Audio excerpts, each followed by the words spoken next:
konnichiwa मानवीयबाट नवीन योभन्दा अगाडि चाहिँ धेरैजना लेडिजहरूले चाहिँ खै तपाईको कम्पनीमा लेडिजको कामै आउँदैन भनेर धेरैजनाले मेसेज गर्नुभएको थियो। आज लेडिजको लागि मात्रै काम लिएर आएको छ है। यसमा जेन्ट्सले मिल्दैन, केटीहरूको लागि मात्रै काम चाहिँ रेउखान होटलको काम गर्नुपर्ने, फ्रन्टमा सेकेको यो रेस्टुरेन्ट हैन, यो सबैतिर गर्नुपर्ने हुन्छ। काम गर्ने ठाउँ चाहिँ गिफुकेनको ताकायामासीमा छ है। रेउखान हो। स्टार्टिङ स्यालेरी 19 मानबाट छ। यसमा चाहिँ जाङ्गो पनि छ। जाङ्गो गर्न सके अनुसारको चाहिँ पैसा आउँछ। बोनस चाहिँ वर्षमा 3 पटक छ है यसमा।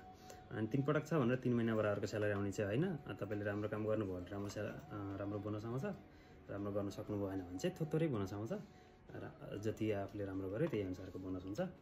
अनि भाषा चाहिँ एन्नी इन्सान जतिको भयो अप्लाई गर्न मिल्छ। बस्नको लागि रुम पनि छ। रुम चाहिँ शेयर हाउसमा बस्छु भन्नु भने 2 मानमा बस्न मिल्छ।